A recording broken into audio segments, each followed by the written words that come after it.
confiance en toi. Nous voulons, Seigneur, réellement nous reposer sur toi.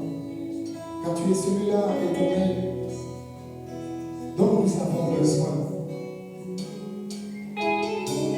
Est-ce que tu peux encore élever ta voix ce matin et dire au Seigneur que je te donne toute ma vie, en toi mes espérances, je les ai placées. Tout ce qui est en moi, tout ce qui m'appartient, Seigneur, je viens les déposer entre tes mains. Oui, Seigneur, c'est notre prière ce matin.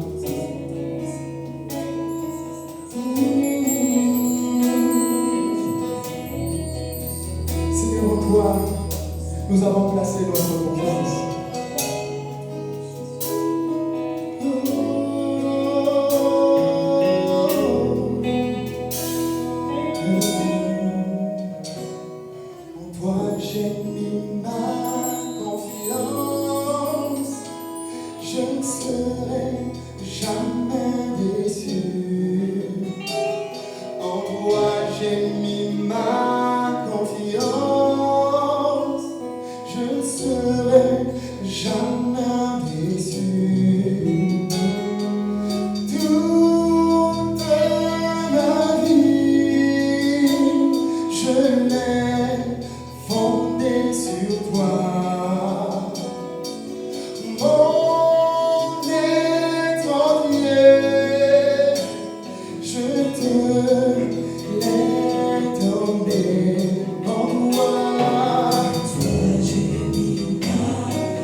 disons ce matin que c'est la journée que l'Éternel a faite et qu'elle sera véritablement pour nous un sujet d'allégresse, un sujet de louange, une raison fondamentale pour apprécier, Seigneur, ton chef-d'œuvre que nous sommes. Nous voulons rappeler ce matin aux puissances célestes, aux témoins invisibles comme visibles, Seigneur, que nous sommes ta création, nous sommes véritablement ta création. Nous rappelons aux circonstances, nous rappelons ce matin aux entités, aux dominations et aux autorités, aux esprits méchants dans les lieux célestes, que nous sommes le chef-d'œuvre de Dieu, nous sommes son temple, son habitation, nous sommes son ouvrage, et qu'il n'y a pas une autre volonté, qui s'imposera et qui s'impose dans nos vies, si ce n'est, Seigneur, ta volonté. Nous déclarons ce matin que cette volonté est en marche dans nos vies. Nous déclarons que c'est ton dessein qui est en marche dans nos vies. Et nous déclarons ce matin que ta toute puissance est à l'œuvre continuellement et chaque jour dans nos vies. À toi soit la gloire et la louange. Nous voulons rappeler aux circonstances, nous voulons rappeler que Jésus, tu as dit que tu bâtirais ton église et que les portes du séjour des morts ne prévaudront point contre cette église que tu es en train de bâtir. Loué et louange à toi, Seigneur, parce que tu es véritablement en train de bâtir une église d'hommes et de femmes, Seigneur, ayant la mentalité des conquérants, une église, Seigneur, qui est en train de faire asseoir et qui va faire asseoir véritablement ton règne dans cette nation et dans les nations. À toi soit la gloire ce matin. Merci pour la merveilleuse atmosphère et la merveilleuse présence de ton esprit en ces lieux et dans nos différentes maisons. Que la gloire et la louange te reviennent dans le nom de Jésus-Christ. Nous avons ainsi prié. Et je voudrais que vous puissiez m'aider de là où vous êtes à dire Amen. Amen. Que le Seigneur nous bénisse. Gloire à Dieu. Soyez encore la bienvenue ce matin à notre culte dominical. Veuillez recevoir les salutations de nos leaders, en les personnes du révérend Bruno Koussou et de la révérende Lydia, qui sont les pères et les leaders de ce ministère. Seigneur, à toi soit la gloire et la louange. Nous voulons continuer dans notre thématique. Nous voulons continuer dans notre thématique. La thématique que nous avons abordée depuis la semaine dernière, pourquoi Dieu tient-il tant à me voir briller et resplendir sur la terre? C'est vraiment la thématique dans laquelle nous sommes. Pourquoi Dieu tient-il tant à me voir briller et resplendir sur la terre? Et donc la semaine dernière, nous avons donné deux raisons fondamentales pour lesquelles Dieu veut te voir, Dieu veut me voir briller et resplendir sur la terre. Nous avons dit que la première raison pour laquelle Dieu veut me voir resplendir et briller sur la terre, c'est à cause de l'état et de la condition du monde dans lequel nous nous trouvons. Nous avons vu à la lumière des Écritures que les ténèbres sont en train d'envahir la terre. À la lumière des Écritures, les ténèbres sont en train d'envahir la terre et l'obscurité les peuples. Et donc, pour changer ce rapport, pour changer cette condition, Dieu a laissé sur la terre une institution qu'on appelle l'Église. Et à travers l'Église, Dieu veut éclairer la terre, Dieu veut éclairer les hommes. La deuxième raison pour laquelle, nous l'avons vu la semaine dernière, la deuxième raison pour laquelle Dieu tient tant à me voir briller et resplendir sur la terre, nous avons dit parce qu'il y a des gens qui ne sont pas à leur place. Il y a des gens qui ne sont pas à leur place et nous avons vu d'après le livre de l'Ecclésiaste, le chapitre 10, que tant que ces personnes sont à des postes de responsabilité, tant que ceux qui doivent véritablement diriger, influencer, ceux qui doivent gouverner ne sont pas à leur place, vous devez savoir que le monde ne va pas s'améliorer. Je voudrais lire avec vous ce matin un texte dans le livre de Colossiens, le chapitre 1, le verset 9 à 10 du livre de Colossiens. Colossiens, le chapitre 1, le verset 9 à 10. Voici ce que la Bible dit. C'est pour cela que nous aussi, depuis le jour où nous avons été informés, nous ne cessons de prier Dieu pour vous et de demander que vous soyez remplis de la connaissance de sa volonté. Que vous soyez remplis non pas de beaucoup de choses, mais que vous soyez remplis de la connaissance de sa volonté en toute sagesse, intelligence que donne le Saint-Esprit, qui vient du Saint-Esprit, pour marcher d'une manière digne du Seigneur et lui être entièrement agréable, portant des fruits en toutes sortes de bonnes œuvres et croissant par la connaissance de Dieu. Je reprends, le texte dit ceci, c'est pour cela que nous aussi, depuis le jour où nous avons été informés, ils avaient été informés que la parole de Dieu, laissez-moi vous redonner le contexte, ils avaient été informés, Paul et les autres avaient été informés que dans cette contrée, la parole de Dieu avait retenti et qu'à la suite de ce retentissement de la parole de Dieu, des hommes et des femmes s'étaient convertis et s'étaient tournés vers Dieu, avaient reçu le salut que Dieu donne à travers Jésus-Christ. Et c'est pourquoi Paul dit, c'est pour cela que nous aussi, depuis le jour où nous avons été informés que maintenant vous êtes devenus chrétiens, maintenant le salut a fait son entrée dans vos vies. Paul dit ceci, nous ne cessons de prier Dieu pour vous. Pourquoi il prie Dieu? Et de demander que vous soyez remplis, non pas de beaucoup de choses, mais remplis de la connaissance de sa volonté, remplis de la connaissance de sa volonté. Donc ce que Paul essaie de nous faire comprendre dans ce texte, c'est que après avoir reçu le salut est une bonne chose que Dieu accorde à tout pécheur qui se tourne et qui vient à lui. Le salut est une bonne chose. Mais ce que Paul est en train de dire, après avoir reçu le salut, Paul prie pour que les croyants de la ville de Colosse soient remplis de la connaissance de sa volonté. Donc être sauvé est une bonne chose, mais il faut bien plus. Il faut connaître quelle est la volonté de Dieu. Ne pas nous limiter simplement à la joie d'avoir été sauvé. Nous devons comprendre que après avoir reçu le salut, Dieu a une volonté. Dieu veut faire des choses avec nous. Il y a un dessein de Dieu qui doit s'exécuter, qui doit être en marche. Et c'est pourquoi Paul dit, ne vous arrêtez pas juste à la joie du salut. Vous devez comprendre quelle est la volonté de Dieu. Pourquoi Dieu vous a-t-il accordé le salut?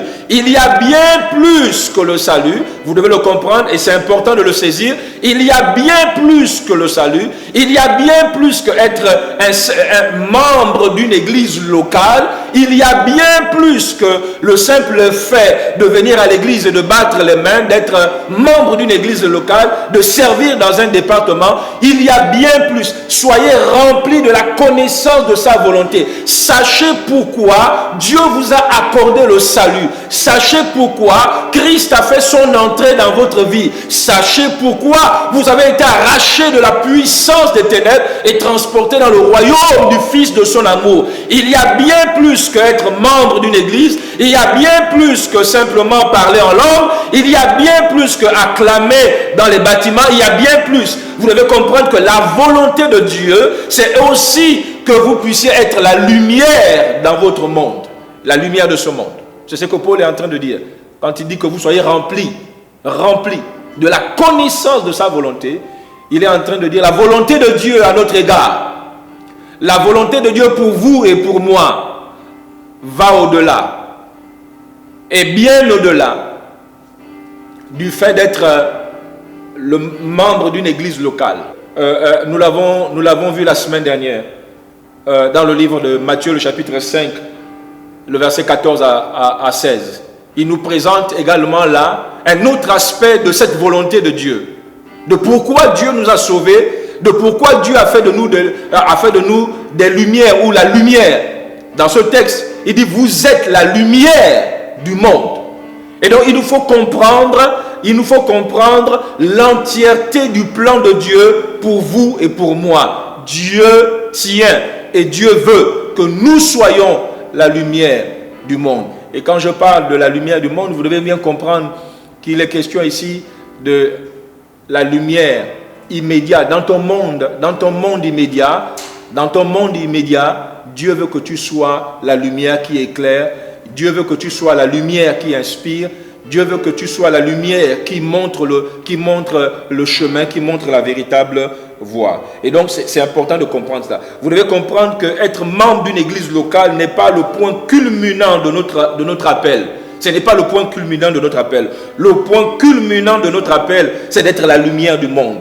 Le salut que Jésus nous a donné, et c'est important de comprendre, le salut que nous avons reçu, nous élève également à une position où nous sommes et nous devenons la lumière du monde. Et c'est important de comprendre cela. Et donc vous devez comprendre que la raison pour laquelle Dieu tient tant à ce que vous et moi, nous puissions briller et resplendir sur la terre, c'est parce que nous devons comprendre que le point culminant de notre salut, le point culminant, le summum du salut, ce n'est pas d'être membre seulement d'une église locale. Le sommet du salut que nous avons reçu, que vous avez reçu, c'est de devenir la lumière du monde. C'est de devenir cette lumière qui éclaire, qui montre aux gens, pendant que nous sommes dans un monde où il y a une perte de valeur, il y a véritablement une perte de valeur, une perte des priorités. À travers toi, Dieu veut montrer aux hommes et aux femmes les vraies valeurs, la vraie vie. Et donc c'est à travers toi et moi. Et donc je voudrais que ce matin, tu puisses prendre conscience de la dimension de cet appel qui t'a été adressé. La dimension de l'appel qui t'a été adressé par Dieu. Nous avons été appelés par Dieu. Non seulement à devenir membre d'un corps, membre dans une église locale, mais nous avons également aussi été appelés. Vous devez comprendre l'autre dimension de notre appel, à devenir la lumière du monde. La lumière du monde. Voici la totalité de notre appel. Et nous devons comprendre en tant que chrétiens qu'il nous faut remplir convenablement notre appel. Et remplir convenablement cet appel, c'est comprendre que j'ai un rôle dans le corps, mais j'ai un rôle aussi à l'extérieur. J'ai un rôle à l'extérieur. C'est pourquoi quand vous lisez dans le texte de Matthieu, il dit, afin que ceux qui vous côtoient, nous sommes chaque jour que Dieu fait, à chaque instant, nous sommes côtoyés. Côtoyés par les parents, côtoyés par les collègues de travail, côtoyés par les amis. Le texte dit, afin que ceux qui vous côtoient voient vos bonnes œuvres et glorifient votre Père qui est dans les cieux. Et donc ce matin, je voudrais, comme je le disais tantôt, c'est véritablement un rappel, je voudrais nous rappeler que Église de Jésus, nous avons un rôle à jouer dans le monde. Le monde ne se porte pas bien, surtout dans ces temps.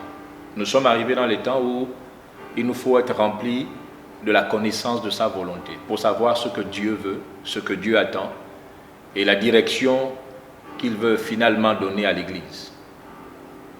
Et donc je voudrais ce matin m'arrêter par là. Comme je le disais tantôt, c'est véritablement un rappel pour que nous puissions prendre la mesure, prendre conscience de la mesure de l'appel qui nous a été adressé par le Seigneur. Église, tu es la lumière du monde. Nous sommes la lumière du monde et le sel de la terre. Il nous faut apporter la saveur dans la vie des hommes et des femmes. Il nous faut apporter la saveur dans nos nations. Il nous faut apporter la saveur dans les familles. Là où le diable est passé, détruit, saccagé, il nous faut à nouveau apporter la saveur. C'est notre rôle en tant qu'Église. C'est la raison pour laquelle Christ nous a laissés sur la terre. Rappelez-vous qu'il a dit, je ne te prie pas, Père, de les ôter du monde, mais de les préserver du malin. Donc son intention n'a jamais été que nous puissions quitter précipitamment la terre, après avoir reçu le salut. S'il nous a laissés sur la terre, s'il t'a laissé sur la terre, après t'avoir accordé le salut, c'est qu'il y a une intention, il y a un projet. À partir de toi, Dieu veut faire quelque chose. C'est pourquoi quand il prie concernant les chrétiens de la ville de Colosse, il dit afin que vous soyez remplis de la connaissance de sa volonté, pour que vous puissiez savoir en fait ce qu'il attend de vous. Après vous avoir accordé le salut, ce qu'il attend maintenant de vous. Comment il veut vous utiliser. Comment il voudrait que votre vie soit utile au royaume. C'est le temps. Et donc je voudrais que vraiment, de là où tu es, tu prennes un temps de prière, que de plus en plus l'Esprit de Dieu, le Saint-Esprit t'éclaire au sujet de ce que Dieu veut faire avec toi, ce que Dieu veut faire avec l'Église dans notre nation.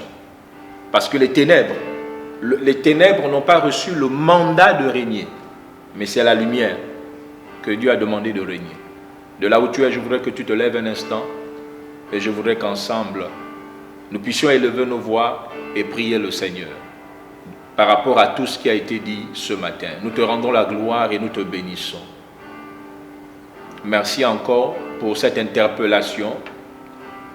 Je prie, Seigneur, qu'au-delà de cette interpellation, ce soit pour chaque membre du corps de Christ une prise de conscience. Seigneur, laisse qu'à la suite de cette prise de conscience, Seigneur, qu'il y ait un changement, qu'il y ait des changements, qu'il y ait des réformes, qu'il y ait une autre mentalité, un autre état d'esprit qui nous anime maintenant dans le nom de Jésus. Nous venons nous recommander à ta grâce et nous prions que, Seigneur, ce qui nous a empêchés jusqu'ici à être véritablement la lumière dans notre monde soit totalement ôté dans le nom de Jésus-Christ de Nazareth. Nous voulons te rappeler qu'il est déclaré dans ta parole que ce que le Père n'a pas planté en nous sera arraché. Arrache tout ce qui fait ombrage, tout ce qui fait obstacle au salut que tu nous as accordé en Christ Jésus. Tout ce qui fait obstacle à l'expression, Seigneur, à l'expression totale de ce salut, non seulement dans notre monde immédiat, mais également dans notre nation. Nous te rendons la gloire et nous te bénissons dans le nom de Jésus-Christ. Nous avons ainsi prié. Amen. Que Dieu vous bénisse. Nous voulons maintenant passer au temps de l'offrande, au temps des dîmes et des offrandes. Et donc, avant que de donner nos dîmes et nos offrandes, nous voulons faire asseoir cette vérité en lisant une série de textes bibliques. Et donc, le premier texte que je m'en vais lire avec vous se trouve dans le livre de Psaume, le Psaume 24, le verset 1er. Voici ce que la Bible dit. « À l'Éternel la terre et ce qu'elle renferme, le monde et ceux qui l'habitent. » Ça, c'est le premier texte. Le deuxième texte, nous irons le trouver dans le livre de Deutéronome, le chapitre 10, le verset 14. Voici ce que la Bible dit, au verset 14 de Deutéronome. « Voici, à l'Éternel, ton Dieu, appartiennent les cieux et les cieux des cieux, la terre et tout ce qu'elle renferme. » Je reprends. « Voici, à l'Éternel, ton Dieu, appartiennent les cieux et les cieux des cieux, la terre et tout ce qu'elle renferme. » Nous irons également dans le livre de Agée, le chapitre 2 du livre de Agée, le verset 8. Voici ce que la Bible dit. « L'argent est à moi et l'or est à moi, dit l'Éternel des armées. » Je reprends. « L'argent est à moi et l'or est à moi, dit l'Éternel des armées. » Deutéronome, le chapitre 8, le verset 17 et 18 nous dit ceci. Voici ce que la Bible dit. En fait, c'est une mise en garde au sujet des richesses, au sujet de l'argent, au sujet de la prospérité, une mise en garde que Dieu donne à tout homme sur la terre. Et il dit ceci: garde-toi de dire en ton cœur, ma force et la puissance de ma main m'ont acquis ces richesses. Non, garde-toi de le dire.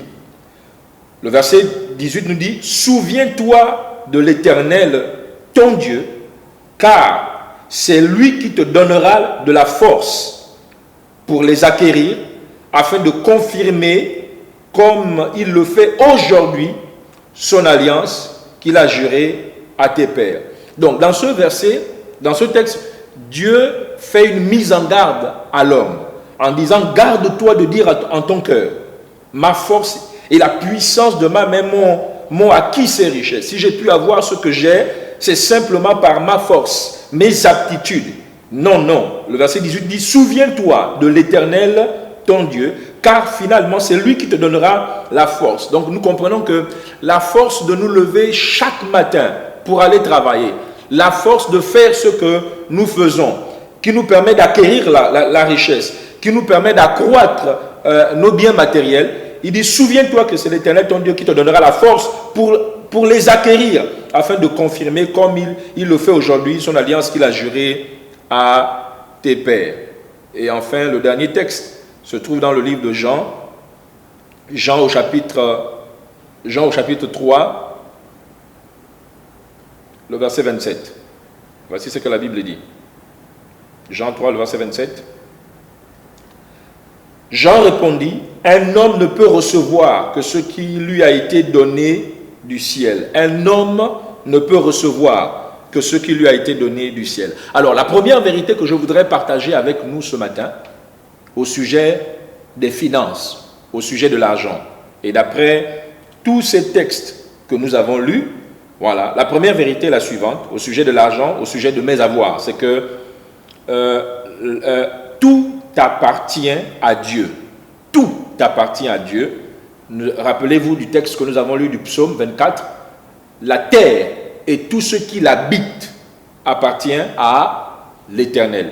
Et le texte d'Agé nous dit quoi? L'or et l'argent m'appartiennent, dit l'Éternel. Donc la première vérité qui se dégage est que nous devons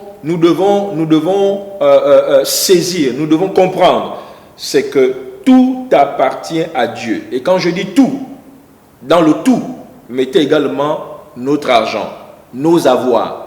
Tout cela appartient à Dieu. Et donc c'est la première vérité. Quand je comprends cela, que tout appartient à Dieu, que Dieu est le propriétaire de tout et même mes avoirs, alors je n'aurai pas du mal à donner à Dieu, parce qu'il est le propriétaire véritable de tout.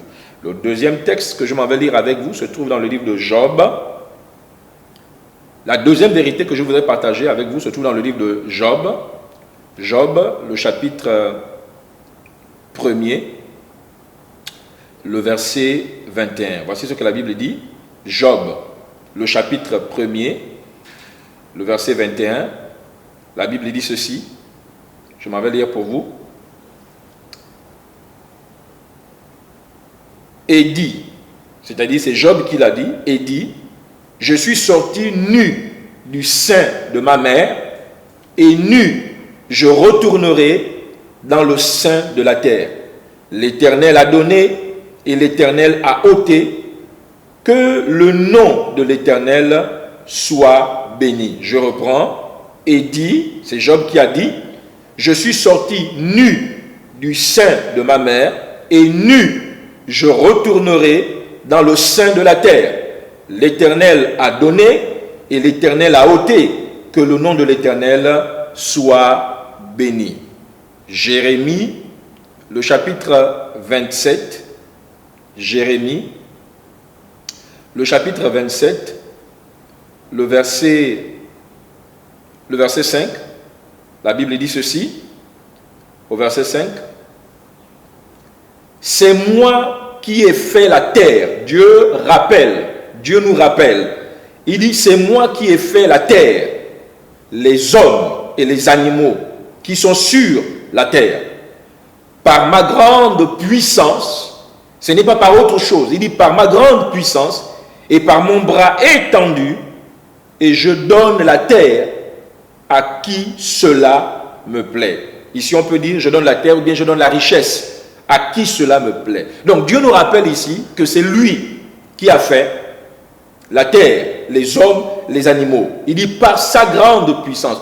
Nous sommes le résultat, et c'est important de le comprendre, tu es, je suis, nous sommes le résultat de la toute-puissance de Dieu. Nous ne sommes pas le fruit d'un accident, nous ne sommes pas le fruit du hasard, mais nous sommes le fruit de la toute-puissance de Dieu qui nous a amenés à l'existence. Et donc dans ce texte, Dieu te rappelle, Dieu nous rappelle que nous sommes le résultat de sa toute-puissance.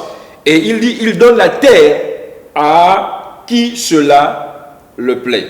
Et donc nous devons comprendre que si nous existons, c'est véritablement par la main puissante de Dieu. Et donc la deuxième vérité que je voudrais partager avec vous, c'est que nous devons comprendre, c'est que nous ne sommes propriétaires de rien, mais nous sommes simplement des gestionnaires des biens que Dieu nous a confiés.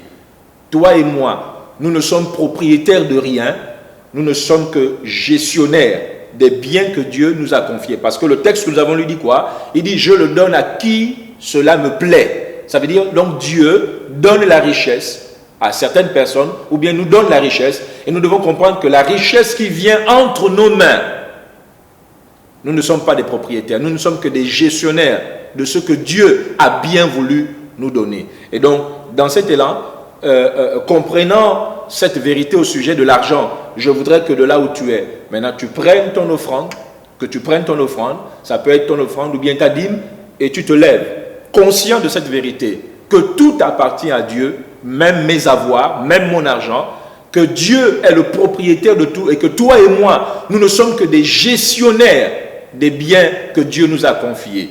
Parmi ces biens, il y a l'argent, parmi ces biens, il y a la vie, le souffle. C'est un bien que Dieu nous a donné et donc il s'attend à ce que nous puissions bien gérer les biens qu'il nous a confiés. Je voudrais t'inviter à la prière. Père, nous te rendons la gloire et nous te bénissons. Merci encore pour ce rappel, combien important et capital. Seigneur, parce que nous avons tendance, l'homme a tendance parfois à croire qu'il est propriétaire de sa vie, propriétaire de ses avoirs, propriétaire de l'argent. Mais ce matin, tu nous rappelles à la lumière de ta parole que tout appartient et que nous ne sommes que des simples gestionnaires, des intendants des biens que tu nous as confiés. L'un de ces premiers biens, Seigneur, c'est le souffle de vie qui nous anime chaque jour. C'est un bien qui nous vient de toi. Et ce matin, nous te sommes infiniment reconnaissants pour le souffle de vie. Seigneur, au-delà du souffle de vie, il y a également, Seigneur, l'argent, les finances, ce que tu as mis entre nos mains. Nous voulons te rendre la gloire parce que nous avons appris à la lumière de ta parole que c'est toi qui nous donnes la force chaque jour d'acquérir la richesse, de travailler la richesse. Merci pour la force de chaque jour. Merci, Seigneur, pour l'énergie, la volonté de chaque jour. En retour, ce matin, nous t'apportons ces dîmes et ces offrandes. Seigneur, relâche sur nous et nos familles respectives, Seigneur, ta faveur, ta grâce et ta bénédiction dans le nom de Jésus-Christ. Amen. Bon dimanche.